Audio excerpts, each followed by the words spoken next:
relentless in their attack on the port city and reportedly have even entered the heart of Mariupol city. But despite the siege on Mariupol, Ukrainians are now refusing to give in to Russian troops. Ukrainian officials defiantly rejected a Russian demand that their forces in the besieged strategic port city of Mariupol lay down arms and raise white flags in exchange for safe passage out.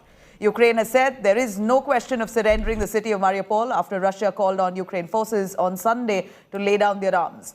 Deputy Prime Minister of the country has said, and I quote, "There can be no question of any surrender, laying down of arms." Now, this comes after Russia hit a school, an art school that sheltered about 400 people only hours before offering to open 2 corridors out of the city. Zelensky has condemned this attack, calling it an assault by a mass murderer on hundreds of innocent lives.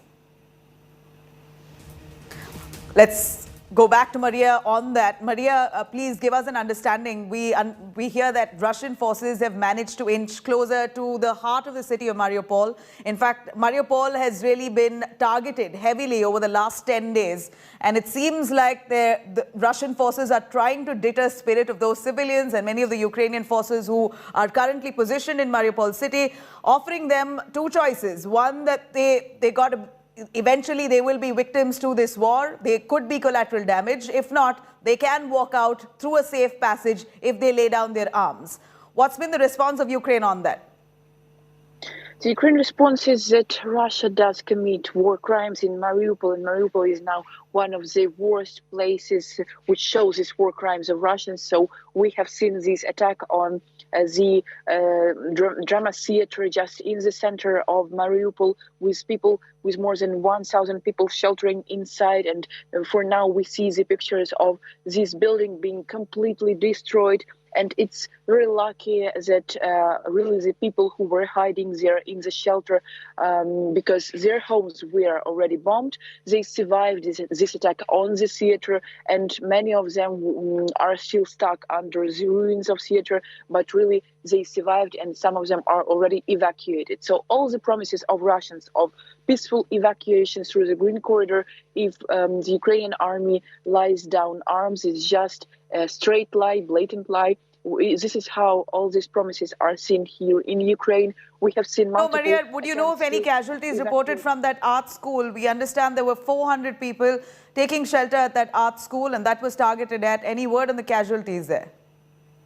Yeah, so right now we need to clarify this information to find out more about what is happening there, what are the exact number of casualties. But so far we see that they are still trying to target other civil objects in Mariupol. So again, we see this the shelling of school, we have seen the shelling of maternity ward, we have seen the shelling of theater, the bombing of theater actually. So still we have the report of the officials that more than 90% of Mariupol city is bombed by Russians. So there are no buildings, no residential or other types of buildings left which are not bombed or ruined or destroyed by Russian shelling. And all these promises of green corridors are not trustworthy, and we see that Russians are hiding their heavy military hardware just in the residential quarters, so that Ukrainian Air Force can't bomb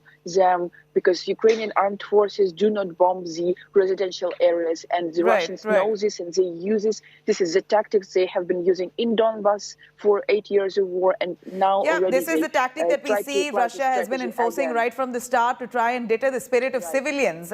Even though contrary to their reports and their claims that they're not targeting civilians, it appears this is their way to break the spirit of many of those civilians who are now standing with arms to save their country.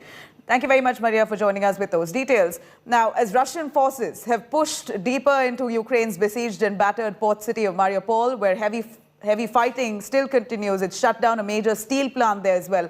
The fall of Mariupol would mark a crucial battlefield advance for Russians, undoubtedly, who are largely bogged down outside key cities of Ukraine. They've managed to make some headway in Mariupol so far.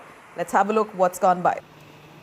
All right, now the reason to why Putin seems quite obsessed with the city of Mariupol, we're taking you through those reasons to why it appears Russian forces are now fast advancing to this port city of Mariupol. It appears that they've already managed to enter city limits. Mariupol is almost seen as a gateway to the Sea of Azov, And in fact, for Putin, controlling Mariupol is equal to dominating over the Sea of Azov. This is what analysts say, that this could be a huge strategic move and a success for Putin if he does manage to completely take control of Mariupol, which they seem to be very close to doing so. Mariupol is just about 50 kilometers away from the Russian border, all the more why it's significant. It's just about 85 kilometers from Russian-held Donetsk and Luhansk region. Now, we're also looking at Putin here wanting Ukraine to surrender Mariupol. In fact, this, of course, has been the push right from day one for reasons as we've explained here. This would only help Putin extend dominance from Crimea, the Crimea port city. In fact, through the port city, they could come closer to achieving their target. In fact, this port city has been brutally assaulted. In fact, over the last 1 week to 10 days, we see that Mariupol is the city that's now come under heavy firing and attack from Russian forces so far. War crimes extensively that has been carried out in that city. Now, thousands of people are stranded in a major Ukrainian port city that is now being bombarded by Russian forces as they try to seize control. Several buildings in Mariupol have also been reduced to rubble. Here's a quick look at what's transpired.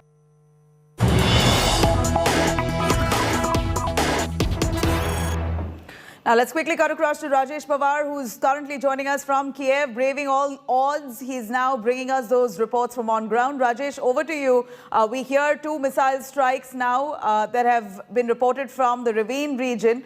Any casualties, any damage that's been reported as such? And apart from that, the Kiev region itself, where you are at, has that seen any kind of strikes so far right from today? Look, last night until today morning, there were no strikes in Kyiv. There were 2 big missile strikes yesterday in the afternoon, and they were probably hypersonic missiles which hit some targets inside Kyiv. Still, we do not know where exactly did they hit and how much damage did they cause. About strikes in Lviv, there's no confirmation as yet about the casualties and the kind of damage these strikes in Lviv have caused.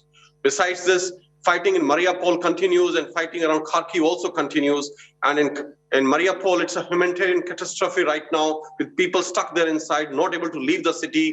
And attacks by both Russian as well as Ukrainian forces continues in some parts of the town which are under Russian control. Ukrainian forces are fighting, and where it is under control of the Ukrainian forces, Russian forces are fighting there. So civilians are trapped, not able to leave, and that's a humanitarian catastrophe unfolding in Mariupol right now.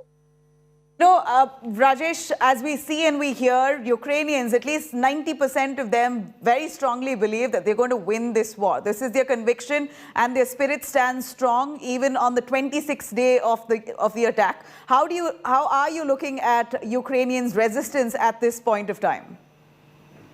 I absolutely agree with you. Like all Ukrainians somehow believe that they are going to win this war, that their army is very strong, and all young people, they are ready to fight till the end. They said, we will win this war, and the kind of spirit I see here in the people, be it the old, I've seen 70-year-old man standing at checkpost with a rifle, manning some checkpost somewhere. I mean, this shows the kind of spirit this nation has and the kind of unity this war has brought amongst Ukrainian people. They are all ready to resist the invasion by Russia on their country. And this is evident everywhere, be it old, be it young. Everybody believes in their army. Everybody believes that they will be able to fight back. And everybody is ready to do their bit for this war. You know, so far, speaking of the spirit, we believe Ukraine claims that at least 14,000 Russian soldiers have been killed so far. This is a huge number which Russia has so far denied. Would you be able to corroborate these claims for us, Rajesh? Look, as we say, in the war, you have something called fog of war, which means information can never be totally confirmed. It looks a bit exaggerated, the figures, because Pentagon released different figures of Russian casualties. But yes, there have been massive Russian casualties. How much? Difficult to say. But on the other side, if you see Ukrainian army is not releasing their casualties of the armed forces, which makes it a suspect. You know, they are giving Russian casualties, but not their own casualties, which makes the figures a little suspect. And I believe that there have been massive casualties on Russian sides, but these figures look exaggerated. Right, Rajesh, as we speak, it seems like the port city of Mariupol seems to be heavily targeted. And from the information that we get, Russian forces have already managed to make way into the city center. They've already threatened civilians with options that either they're welcome to stay there and bear the brunt of this war. If not, they could leave, but they've got to drop their arms. And that's when they'll get a safe passage. But it's not like that's deterred Russia from attacking. They've still attacked an art school that had 400 people residing there. Look, Mariupol is a very interesting case because it's of strategic importance to both Ukraine and Russia. It's a part of Donetsk Oblast, which Russia has already declared as an independent country, independent Republic of Donetsk.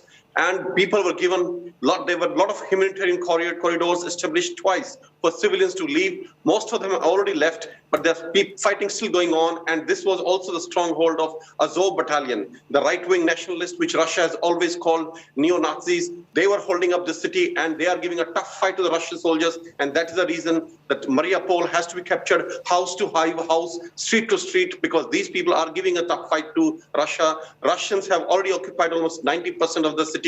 They hold the port of Mariupol now, but still there are pockets of resistance where fighting is going on. And Ukrainian forces are also trying to launch counterattacks on certain areas held by Russians around Mariupol. Over to you. Right. If you can give us the significance furthermore of the port city of Mariupol, it's very close to Russian borders. It appears that this is the area where Putin wants control since it's close to the Black Sea. There's a lot of strategic relevance and significance of this port city. Would you be able to elaborate? Look, it is not on Black Sea. It is on Azov Sea. It's the Azov Sea port. It's the biggest port on Azov Sea on the Ukrainian side. Right. And just as the crow flies, just about 40, 50 kilometers on the other side of the sea is Rostov-on-Don, the Russian city.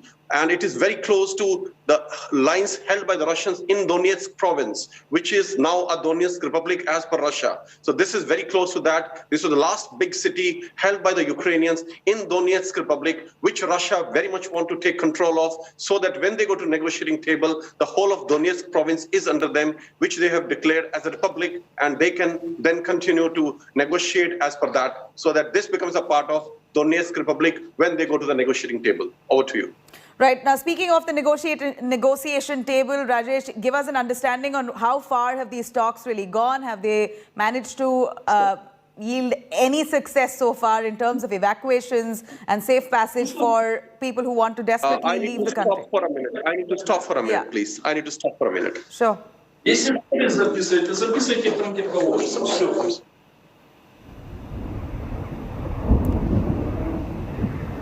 All right, that's Rajesh Pawar there. Remember, our Rajesh Pawar has been on ground. He's really braving the kind of assault that's now being targeting the capital city of Kiev. We're seeing Rajesh, who's in Kiev right now, as he really, with much courage, brings us all those factual details from on ground. It's day 26 of Putin's invasion here, and key Ukrainian cities continue to be battered by Russian airstrikes. Several buildings in capital city of Kiev have suffered damage from relentless Russian bombardments.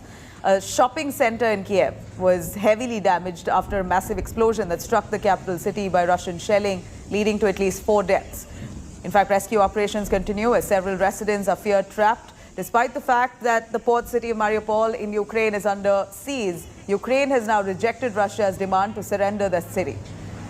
Now, Irina, who is Ukraine's deputy prime minister, has stated that the city will not be handed over to Russia. They will not budge. In Ravine City, Russia has carried out 2 missile strikes on training grounds. In Irpin, many homes have caught fire as a result of Russian shelling, busting Russian claims of not targeting civilian infrastructure. While Russia continues to escalate this assault, Ukrainian civilians are now coming out on the streets undeterred by mortal threat. In fact, meanwhile, Ukrainian president has stated that he is more than willing to talk with Vladimir Putin, but has warned that if at all these talks fail, then this can result indeed into a World War III.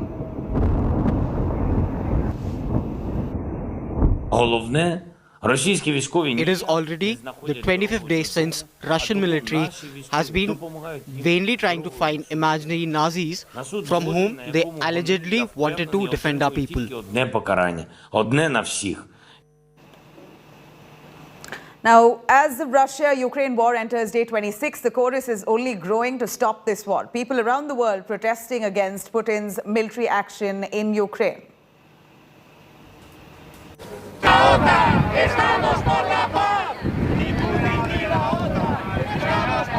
The chorus is growing to stop the war.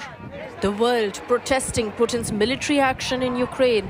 Hundreds protested in Madrid and marched against Russia's invasion of Ukraine, holding placards seeking peace and chanting slogans against Russian President Vladimir Putin.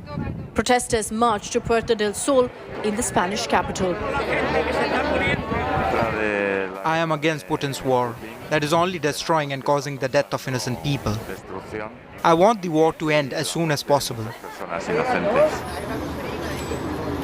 Pro-Ukraine rallies were also taken out in Switzerland and Armenia's Yerevan, where protesters slammed Russian offensive.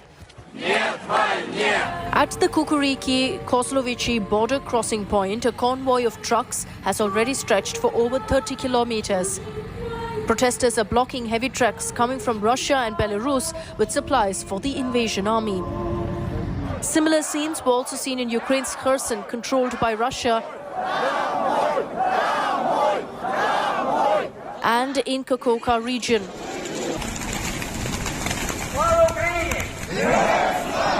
The most shocking news came from Ukraine's Berdansk, where Ukrainian protesters claimed that the military assaulted and detained them.